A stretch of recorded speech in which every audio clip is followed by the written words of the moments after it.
ഒരു IPS കാരൻ കൂടെ വരാൻ ചാൻസ് ഉണ്ടെന്ന് പൗത്രം പറഞ്ഞപ്പോ താനായിരിക്കും ഞാൻ കരുതിയില്ല. ഇതിനു മുമ്പ് നമ്മൾ ഒന്നും പ്രാവശ്യം ഒഫീഷ്യലായിട്ട് കണ്ടിട്ടുണ്ടല്ലേ? സർ, അളിയൻ കാണാൻ വന്നിട്ടുണ്ട് സർ.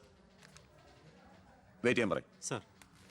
അളിയൻ ന്യൂസൻസ് കണ്ണി കണ്ട് ചെമ്മാനും ചെരുപ്പൂത്തിയെ കണ്ട് കളക്ടറെ കാണാൻ എത്തിക്കോളൂ. ബന്ധവും പറഞ്ഞു. അതെ, സാർ അല്പം വെയിറ്റ് ചെയ്യാൻ പറഞ്ഞുട്ടോ. നമ്മൾ എത്ര നാളായിട്ട് സമരം ചെയ്യാം, പക്ഷെ ഗവൺമെന്റ് അവരുടെ കൂടെയാണ്. ഇന്നും കൊണ്ടൊരു പട കുടുംബത്തിന്റെ ശാപമാ.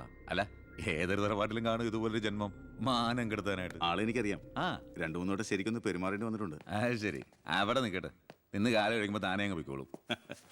I am sorry. ടീയോ കോഫി? Coffee 2 coffee. ഈ സർക്കാരിനെ നക്കാപ്പിച്ച ശമ്പളം മേടിച്ചുകൊണ്ട് ഇവിടെ ഇങ്ങനെ വന്നിരിക്കുന്ന വല്ലാത്ത ബോറടിയാണ്.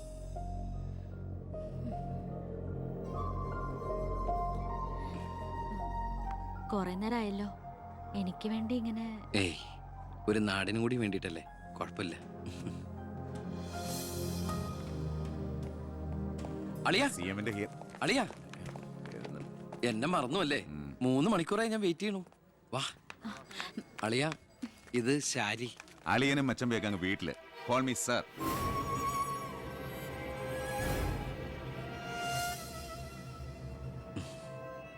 സാർ, ഞാൻ ഇവരുടെ ഒരു പ്രശ്നപരിഹാരത്തിന് വന്നതാ. കുടിവെള്ളത്തിൽ കാഡ്മിയം അടങ്ങി. ഇവരുടെ പ്രശ്നം പരിഹരിക്കാൻ നീ ആരാ? എന്താ പ്രശ്നം? ഈ കോള കമ്പനി തുറന്നതിന് ശേഷം ഞങ്ങൾക്ക് കുടിവെള്ളത്തിന് വലിയ കഷ്ടപ്പാടാ സാറേ. കോള ഫാക്ടറി തുറന്നുകൊണ്ടാ കുടിവെള്ളം ഇല്ലാത്ത നിങ്ങളോട് ആരാ പറഞ്ഞേ? നിങ്ങൾ ആരാ പറഞ്ഞ് തെറ്റിദ്ധരിപ്പിച്ചിരിക്കുകയാണ്. ഈ എടുക്കും തോറും കുറയുന്നല്ല നമ്മുടെ ജലസ്രോതസ്. മനസ്സിലായോ? തൽക്കാലം കുടിവെള്ളത്തിൽ ഏർപ്പാടൊക്കെ ചെല്ലാം. പൊയ്ക്കോ. പിന്നെ ഇതുപോലുള്ള ഒഫീഷ്യൽ കാര്യങ്ങൾക്ക് വരുമ്പോ ഇമാതിരി പീര രാഷ്ട്രീയക്കാരെ വിളിച്ചോണ്ട് വന്ന കളക്ടറെ ഒന്ന് നേരി കാണാൻ പറ്റുന്ന പോലും വരില്ല. മനസ്സിലായല്ലോ? സാർ, ഈ IAS എന്ന 3 അക്ഷരം ആളുകളുടെ മുമ്പിൽ ആളാകാനും കേസ് വീർപ്പിക്കാനല്ല ഉപയോഗിക്കേണ്ടത്, ജനസേവനത്തിന്. നേരത്തെ പറഞ്ഞില്ലേ ചില പീറ രാഷ്ട്രീയക്കാരെന്ന്? അവരോട് ഇടപെടണമല്ല, എന്നോട് ഇടപെട്ടാണ്ടല്ലോ.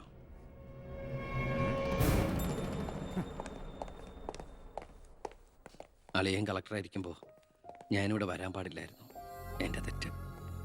ഞാൻ കാരണം നിങ്ങളുടെ കാര്യം കൂടി. സോറി. നിനക്ക് നാണോ ഇല്ലടാ? എന്റെ ഭർത്താവിന്റെ ഓഫീസിലേക്ക് കണ്ണിക്കണ്ട വാലിക്കാരുടെ മോളുടെ കാര്യം പറഞ്ഞ് കേറി നിരങ്ങാൻ. ഏട്ടന്റെ തൊലി ഉരിഞ്ഞു പോയി. അതെന്നെ. എന്തായാലും ഉരിഞ്ഞ തൊലി കളയണ്ട, ലെതറിന് പകരം ഉപയോഗിക്കാം. ചെരുപ്പുണ്ടാക്കാൻ കണ്ടാമറത്തിന്റെ തൊലി തെയ്യില്ലടി. ഇനി മേലിൽ ഓരോന്ന് പറഞ്ഞ് ഗോപിയേട്ടന്റെ ഓഫീസിലേക്ക് കയറി ചെല്ലേ, അപ്പൊ കാണാം. നിനക്ക് സ്ത്രീധനം കൊടുത്ത കാശ് കൊണ്ട് സ്ഥാപിച്ച അല്ല കളക്ടറേറ്റ്. അവിടെ പല ആവശ്യങ്ങൾക്കായിട്ട് പലരും വരും. ജനങ്ങളുടെ കാര്യങ്ങൾ നോക്കി നടത്തുന്ന വെറും ഒരു പബ്ലിക് സർവന്റാ നിന്റെ കളക്ടർ. ആ സേവനത്തിന് ജനങ്ങളിൽ നിന്ന് തന്നെ കരം പിരിച്ചെടുത്ത് മാസം സർക്കാർ ശമ്പളമായിട്ട് നൽകുന്നുണ്ട്. പിന്നെ ഞാൻ അവിടെ ചെന്നാലെന്താ? എന്നെ പിടിച്ച് മൂക്കി കയറ്റി. എന്താ ഇവിടെ ഒരു ശബ്ദം? കോട്ടപ്പുറത്ത് താമസിക്കുന്ന കാമുകിക്ക് കുടിവെള്ളമില്ലെന്ന് കാമുകന്റെ വേവലാതിയാ. മിനറൽ വാട്ടർ കുളിക്കുന്ന നിങ്ങൾക്കൊന്നും കുടിവെള്ളത്തിന്റെ വില മനസ്സിലാവില്ല. കണ്ടില്ലേച്ചാ, വാലിക്കാരിയുടെ മകളെ പറ്റി പറഞ്ഞനാ ഇത്ര ചൊടിപ്പ്. അതെങ്ങനെയാ? മൊട്ടേന്ന് വിരിയുന്നതിന് മുമ്പ് എഴുത്തു കൊടുത്തവനല്ലേ നീ? ഈ കണക്കിന് അവളെയും കിട്ടി നീ ഈ കുടുംബത്തിൽ കയറി വരില്ലെന്ന് എന്തോ ഉറപ്പ്? ഒരു ഉറപ്പില്ല, സംഭവിക്കാം. നിന്നോടൊരു കാര്യം പറയാനിരിക്കായിരുന്നു. കോട്ടപ്പുറം കോള കമ്പനിയുടെ കാര്യത്തിൽ നീ ഇടപെടണ്ട. ഇടപെടാതിരിക്കാം. ആ കമ്പനി അവിടുന്ന് മാറ്റി സ്ഥാപിക്കണം. പുതിയ പ്ലാന്റിന്റെ ഉദ്ഘാടനം നടക്കാനും പാടില്ല. നിന്നെ പോലുള്ള പേട്ട് രാഷ്ട്രീയക്കാരും പ്രതിപക്ഷവും ഒന്നിച്ചിടപെട്ടാ പോലും പുതിയ പ്ലാന്റിന്റെ ഉദ്ഘാടനം ഞാൻ നടത്തും. ചന്ദനക്കാട്ടിൽ ബാലഗംഗാധര മേനോന്റെ മകനാണ് ഈ ഞാനെങ്കിൽ ആ ഉദ്ഘാടനം നടക്കില്ല. നിനക്കൊരു ചുക്കും ചെയ്യാനൊക്കെടാ.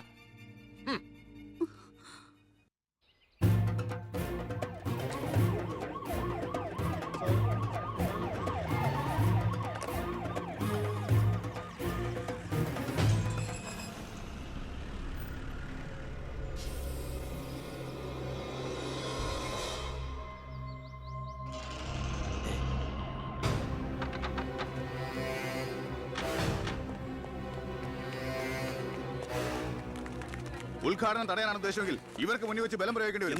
എന്താ പ്രശ്നം? ഉണ്ണി, ഈ ഉദ്ഘാടനം മുടക്കരുത്. ഞാനല്ലല്ലോ മുടക്കുന്നത്, കോടതിയല്ലേ. പ്രശ്നം? Excuse me. ഇനി ഒരു ഉത്തരവ് ഉണ്ടാവുന്നവരെ കമ്പനിയുടെ ഉദ്ഘാടനവും പ്രവർത്തനവും നിരോധിച്ചുകൊണ്ടുള്ള ഹൈക്കോടതിയുടെ സ്റ്റേ ഓർഡർ. മന്ത്രിക്ക് മേൽ പരുന്തും പറക്കില്ലെന്ന് സാർ കരുതിയെങ്കിൽ തെറ്റി. ലെജിസ്ലേറ്റീവിനേക്കാൾ പവർ ജുഡീഷ്യറിക്കാ. എക്സിക്യൂട്ടീവ് മജിസ്ട്രേറ്റിന്റെ അധികാരമുള്ള ഈ ജില്ലാ കളക്ടർ ഇടയ്ക്ക് ഇതൊക്കെ ഒന്ന് പറഞ്ഞ് മനസ്സിലാക്കി കൊടുക്കണം. പിന്നെ കുറച്ചു പേർക്ക് തൊഴിൽ കൊടുക്കുന്ന ഏത് സംരംഭങ്ങൾക്കും ഞങ്ങൾ എതിരല്ല. പക്ഷെ അതിവിടുത്തെ മണ്ണും ജലവും എന്തിനെ ശ്വസിക്കുന്ന വായു പോലും മലിനപ്പെടുത്തിക്കൊണ്ട് ഒരു ബഹുരാഷ്ട്ര കുത്തയ്ക്കും തീരെ എഴുതി കൊടുക്കാൻ ഞങ്ങൾ അനുവദിക്കില്ല. കുടിവെള്ളം ജനങ്ങളുടെ അവകാശമാണ്, അത് പെപ്കോ കോളയുടെ ഔദാര്യമല്ല.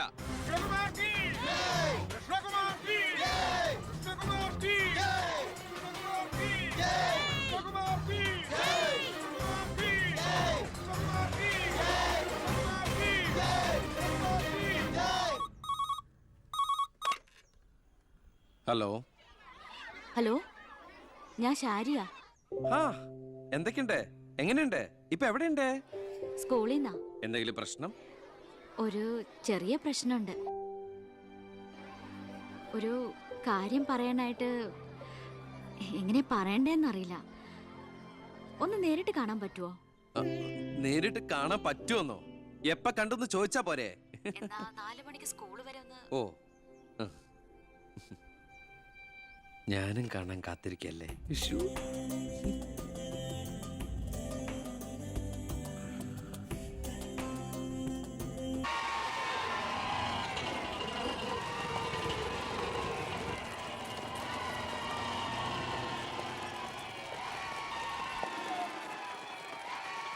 നീ പോക്കോ. ഓ,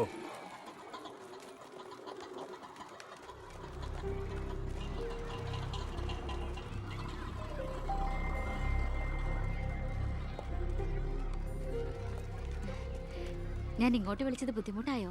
ശാരി എന്നെ ഏത് പാതാളത്തിലേക്ക് വിളിച്ചാലും എനിക്ക് വരാൻ ഒരു ബുദ്ധിമുട്ടില്ല. അല്ല, ഇതിനൊക്കെ ബുദ്ധിമുട്ടില്ലേ പിന്നെ എന്തിനാ ബുദ്ധിമുട്ട്? എന്താ എന്താ പറയാനൊരു ബുദ്ധിമുട്ട്? അത് എങ്ങനെ തുടങ്ങണ്ടേന്ന് എനിക്ക് എങ്ങനെ വേണമെങ്കിലും തുടങ്ങിക്കോളൂ.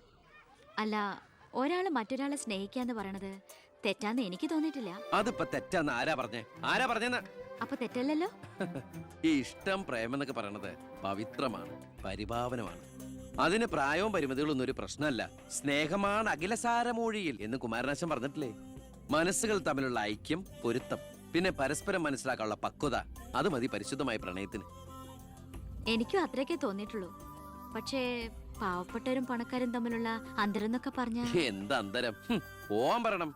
ഇങ്ങനെ ഒരു ബന്ധത്തിന് എതിർപ്പുകൾ ഉണ്ടാവും, സ്വാഭാവികം, നമുക്കത് മനസ്സിലാവും. പക്ഷെ ആ എതിർപ്പുകളുടെ കോട്ടമതിലുകൾ തച്ചുടച്ചൊന്നാകണം.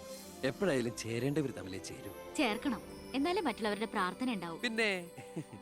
പിന്നെ നമ്മൾ കല്യാണമൊക്കെ കഴിച്ച് 3-4 കുട്ടികളാവുമ്പോ ഈ എതിർപ്പുകളൊക്കെ കാറ്റിൽ പറത്തിവിട്ട പട്ടം കണക്കെ പറന്ന് എങ്ങനെ അങ്ങോട്ട് പൊക്കോളും. നമ്മുടെ കല്യാണോ? ഞാൻ ഉദ്ദേശിച്ചത് അതല്ല. പിന്നെന്താ ഉദ്ദേശിച്ചത്? പ്രസാദ്,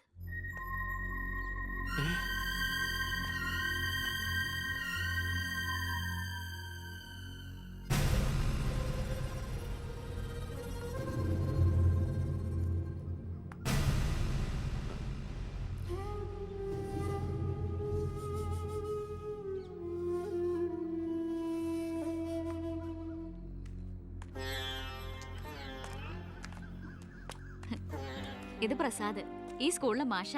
ഹലോ. ഇവക്ക് ഭയങ്കര പേടിയായിരുന്നു. ഏട്ടന്റെ നല്ല മനസ്സാണ്, പറഞ്ഞാ മനസ്സിലാവുന്നൊക്കെ ഞാനാ പറഞ്ഞത്. ഇപ്പൊ സന്തോഷായില്ലേ? മീനൂട്ടി, എന്താ ഇത്? എന്നാലും നീ സുഹൃത്തുക്കളായിരുന്നു, പിന്നീട് അടുത്തുപോയി. പിരിയാൻ പറ്റണില്ല. ഒരുപക്ഷെ ഏട്ടൻ അറിഞ്ഞിട്ടുണ്ടാവില്ല വീട്ടിൽ എനിക്കൊരു കല്യാണാലോചന നടക്കുന്ന കാര്യം. ഏതാണ്ട് ഉറപ്പിച്ച പോലെ അച്ഛൻ IAS IPS വീട്ടിൽ നിറയ്ക്കാനുള്ള ശ്രമത്തില. പക്ഷെ എന്റെ ഇഷ്ടം അറിയാൻ ആർക്കും താല്പര്യമില്ല. ചോദിച്ചിട്ടില്ല ഒരു വാക്ക് പോലും ആരും. എനിക്കിപ്പോ പറയാൻ ഏട്ടൻ മാത്രമേ ഉള്ളൂ.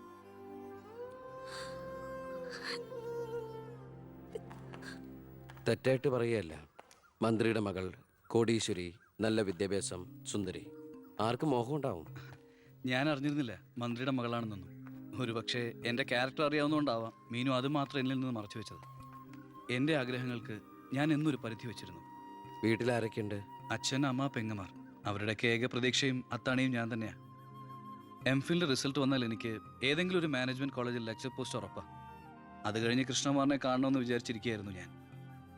ശക്തമായ എതിർപ്പുകൾ ഉണ്ടാവും, അതിനൊക്കെ തരണം ചെയ്യാനുള്ള തൻ്റെ അവിടെ ഉണ്ടോ? ഉണ്ട്. എങ്കിൽ ഞാൻ കൂടെ ഉണ്ടാവും.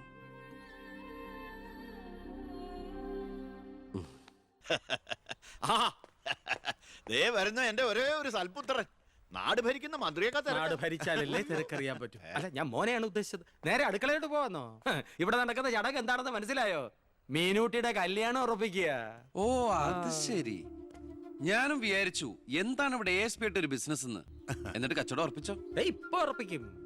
Hello, I am Harindran from Singapore. ഏയ് ഒരു ആ, മിനിറ്റ്. ഇനി അരിന്തര സാർ ഇരിക്കുക. അല്ല, ചുമ്മാ കയറി നിൽക്കണ്ടല്ലോ. ഈ കല്യാണം നടക്കില്ല. അവൾക്ക് വേറെ ചെറുപ്പക്കാരൻ ഇഷ്ടാ. പയ്യൻ കോട്ടപ്ര സ്കൂളിലെ മാഷ, പേര് പ്രസാദ്. അവൾക്ക് ഈ കല്യാണത്തിന് ഇഷ്ടമല്ലാത്ത നിലയ്ക്ക് ഇതിന്ന് പിന്തിരിയല്ലേ ബുദ്ധി. അതല്ലേ നല്ലത്. പെണ്ണിന്റെ ഫ്ലാഷ് ബാക്ക് എനിക്കൊരു പ്രശ്നമല്ല. അല്ല, ഇതിൽ ഇടപെടാൻ താനാരാ? ഞാൻ അവളുടെ ഓരോ ആങ്ങള. എനിക്ക് പെണ്ണിന്റെ അച്ഛനുമായിട്ടാണ് ഡീല്. ഇവിടുത്തെ മന്ത്രിക്ക് ഒരു IPS കാരനെ ആവശ്യം. എനിക്കൊരു മന്ത്രി, ഒരു ഗീവ് ആൻഡ് ടേക്ക് പോളിസി. ഓ അത് ശരി. അങ്ങനെ ഒരു ബന്ധമാണ് അച്ഛനും നിങ്ങളും ആഗ്രഹിക്കുന്നെങ്കിൽ നിങ്ങൾക്ക് തമ്മിലാണ് കല്യാണം കഴിച്ചൂടെ? ഒരു ഗിവ് ആൻഡ് ടേക്ക്. അയ്യോ ഞാനില്ല, എന്നെ ഒഴിവാക്കിയേക്ക്. നിങ്ങൾ തമ്മിലാവുമ്പോ നല്ല ചർച്ചയായിരിക്കും. മേഡ് ഫോർ ഈച്ച് അതറാ. അവൻ ചിരിച്ചോണ്ടാ ഇടപഴകുന്നേ. കുഴപ്പമില്ലെന്ന് തോന്നുന്നു. ചിരിച്ചോണ്ട് പൊളിച്ച തെറി പറയാനും എടുക്കന മകനെ. വാ മോളെ. നമ്മൾ എന്തായാലും ഈ കല്യാണം നടത്താൻ പോണില്ല. പിന്നെ എന്തിനാ വേഷം കെട്ടല്? മോളാത്തേക്ക് അച്ഛന്റെ വെറും നേരം പൊക്കളല്ലേ ഇതൊക്കെ. ചുമ്മാരിയമ്മേ. ആ അപ്പൊ ഇറങ്ങല്ലേ.